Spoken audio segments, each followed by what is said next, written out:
최근 급격한 인플레와 금리 인상으로 핀테크 업체들의 주가가 급락했습니다. 높은 금리는 새로운 대출에 대한 수요를 제한할 것이고, 경기 변동성 연체율 증가와 동시에 대손 비용 증가를 예상하는 등 많은 악재들이 있었죠. 하지만 얼마 전 발표된 소파이의 22년 2분기 실적을 보면 시장 컨센서스보다도 좋은 실적과 동시에 회원수 증가와 대출 자산의 증가, 제품 판매수 증가뿐만 아니라 교차 판매까지 전체 항목에서 강력한 성장으로 훌륭한 결과를 만들어냈습니다. 주가는 반에 반토막이 났지만 과거보다 실적은 더 좋아지고 있는 거죠. 그럼 2분기 실적이 어땠는지 간단히 알아보고, 왜 소파이가 다른 핀테크 회사들과 달리 실적이 이렇게 좋을 수 있는지, 2분기 실적을 통해 유추할 수 있는 소파이의 본질적인 경쟁력에 대해서 한번 이야기해 보겠습니다. 조정 순매출은 3억 5,600만 달러로 전년 대비 50% 증가하였고, 조정 에비타는 2,030만 달러로 8분기 연속 플러스 성장을 달성했습니다. 이는 전년 대비 81% 증가했습니다. 9,500만 달러의 순손실을 기록했고, 이는 전년도에 1억 6,530만 달러의 순손실에서 크게 개선된 수치입니다. 회원수는 지속적으로 증가하여 45만 명 이상의 신규 회원을 추가했습니다. 이는 역대 두 번째로 높은 회원 증가 수입니다. 총 회원수는 전년 대비 69% 증가한 430만 명이 넘는 회원으로 마감했습니다.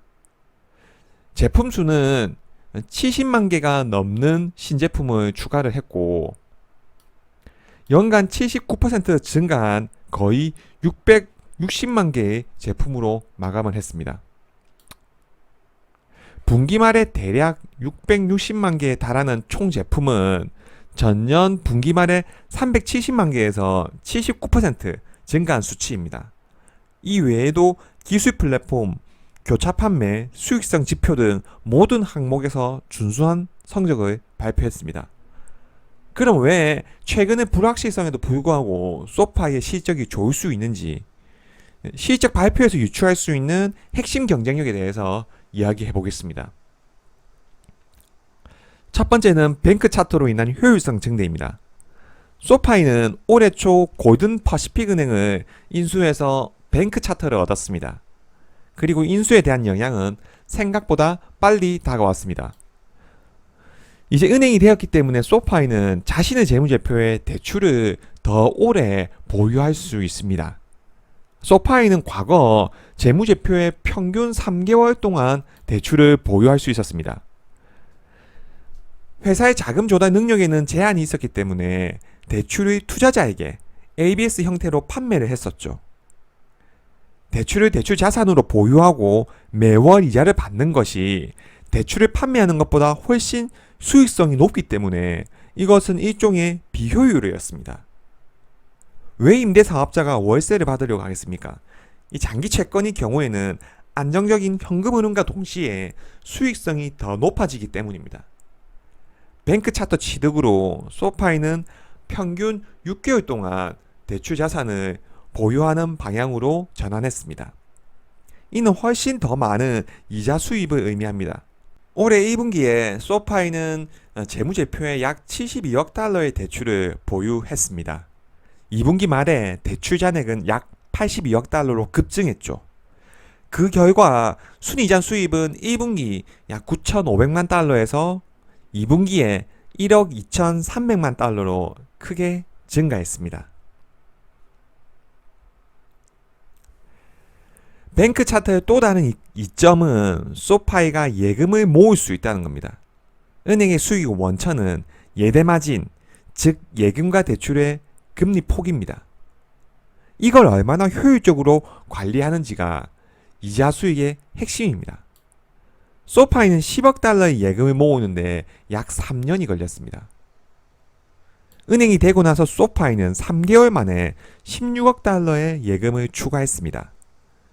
예금 수익률을 7월에 최대 1.8%로 높인 이후 분기 말의 예금 유치 금액은 27억 달러 수준이었고 대출 자금 조달 비용을 낮추는 효과를 가져올 겁니다. 다시 말해서 소파이 머니 회원의 증가는 더 많은 유동성 예금, 현금성 예금을 유치할 수 있다는 거죠. 우리가 일반적으로 넣어두는 입출금 통장에 돈을 은행에서는 유동성이라고 합니다. 이 유동성 계좌는 언제든 지급 의무가 있는 대신 이자를 주지 않죠. 근데 이 유동성 예금이 쌓이고 쌓이게 되면 모든 유동성 계좌의 잔액은 평균적인 잔액을 유지하게 됩니다. 이 유동성은 은행에서 이자를 주지 않음에도 불구하고 이 자금을 이용해 대출을 해줄 때는 큰 폭의 마진을 얻을 수 있죠. 공짜 돈을 이용해 큰 폭의 이윤을 얻을 수 있는 겁니다. 이게 순이자 마진을 큰 폭으로 증대시킬 수 있는 은행 수익성의 핵심입니다. 은행들이 급여 계좌나 사업자의 카드 결제 계좌를 유치하려고 애를 쓰는 이유가 이겁니다. 이런 계좌에는 정기적으로 자금이 들어와서 빠져나가기 때문에 총 유동성 관리를 통해 효율적인 예대 마진을 가져갈 수 있죠. 고객이 늘어날수록 유동성이 확보되기 때문입니다. 소파이는 소파이 머니를 통해서 고객을 유치한 후 연간 수익률을 다른 것보다 높게 제시하는 대신 더 많은 고객을 유치해서 유동성 잔액을 늘리고 있습니다. 그리고 이 고객들은 대출을 통해 소파이의 금융 플랫폼 전반을 이용하게 되는 거죠. 이번 분기 대출 자산의 증가는 이러한 플라이휠이 작동하고 있다는 걸 잘 보여준 한 해였습니다. 그럼 대출 자산이 어떻게 증가를 했는지 한번 확인해 보겠습니다. 22년 2분기 대출 부문에서 조정 매출은 46% 증가한 2억 5,700만 달러였습니다. 22년 2분기에 거의 25억 달러에 달하는 개인 대출은 전년 동기 대비 거의 12억 달러, 92% 증가했고 이는 팬데믹 이전 19년 분기 평균의 2배 이상입니다. 그리고 학자금 대출 유예가 끝나고 더 많은 고객들이 유입되는 시기에 이러한 플랫폼의 선순환은 계속 확대될 겁니다. 최초 소파이는 다들 아시다시피 학자금 대출 시장의 플레이어로 시장에 진출했습니다. 하지만 지금은 핀테크 금융 플랫폼을 더 육성하고 있습니다.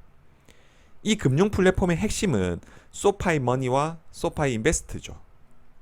소파이 머니와 인베스트를 통해 플랫폼에 신규 회원을 유입시킨 후 금융 상품을 판매하고 더 많은 교차 판매로 연결시킨 후 최종적으로 대출을 해주는 방식이죠.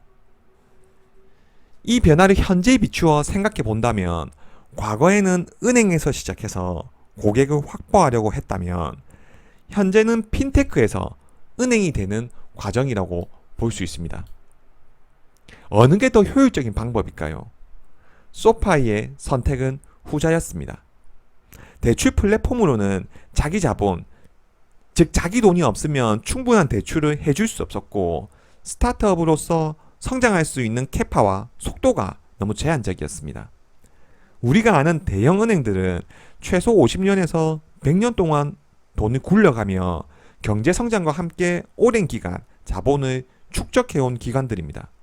이런 금융기관들과 같은 사업 구조로 경쟁해서는 답이 없다는 결론을 냈던 거죠. 그래서 과감하게 금융상품부터 시작해서 회원을 최대한 빨리 유치하는 데 집중했습니다. 고객이 원하는 상품을 적시에 제공했고 금융 플랫폼 사용 편의성에 위해 집중했습니다.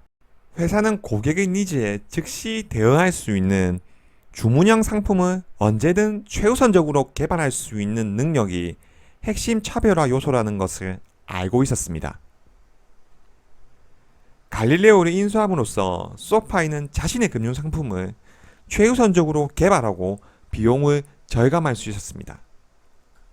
그리고 이 전략은 현재만 봤을 때 굉장히 성공적인 것 같습니다. 그리고 소파이 고객의 최종 목적지이자 가장 큰 수익원이 될 수 있는 대출 자산으로까지 이어지고 있습니다. 결국 이 고객이 대출 자산에서 가장 장기적이고 비중이 큰 주택담보대출, 모기지까지 가지고 가는 게 소파이의 최종 목표일 겁니다. 소파이는 위에서 설명한 것처럼 숙명적으로 회원을 최대한 유치해야 돌아갈 수 있는 사업 구조입니다. 고객 유치 비용이 그만큼 크다는 거죠. 이로 인해 마케팅 비용에 엄청난 돈을 쓰고 있습니다. 2분기 영업 마케팅 비용이 1억 4천만 달러가 넘습니다. 전년 대비 50% 증가했죠. 조정 매출이 3억 5,600만 달러로 전년 대비 50% 증가했는데 딱 그만큼 마케팅비도 증가했습니다. 매출 대비 비중도 엄청납니다. 그 정도로 회원 유치 비용이 많이 든다는 거죠. 다행히 연구 개발비나 운영비 등은 어느 정도 관리가 되고 있는 모습입니다. 현재는 소파이의 회원이 크게 증가하고 있고 전체적인 매출 성장과 동시에 모든 지표가 잘 나와서 비용에 대한 부분은 큰 이슈가 되고 있지 않지만 만약 소파이의 성장이 둔화되는 시점에 비용 부분을 축소하지 못한다면 이는 주가의 발목을 잡는 요인이 될 겁니다. 그리고 재무제표 변동성을 줄이려면 마케팅비를 어떻게 관리할 수 있는지가 중요할 겁니다. 소파이의 실적이 좋은 이유는 회원 유치부터 시작해서 맞춤형 금융상품을 판매, 교차 판매, 대출 자산의 증가, 이러한 플라이휠이 순차적으로 잘 이루어졌기 때문입니다. 그리고 앞으로도 더 많은 고객 유치를 위해 플랫폼을 고도화해 나갈 것입니다. 디지털에 익숙한 20대에서 40대 회원들에게 금융에 관한 모든 것을 제공해 종합금융 플랫폼으로 도약하겠다는 것이 목표입니다. 분명히 비용에 대한 이슈가 존재하며 시장에서 자금력을 바탕으로 한 강력한 경쟁자도 많이 있습니다.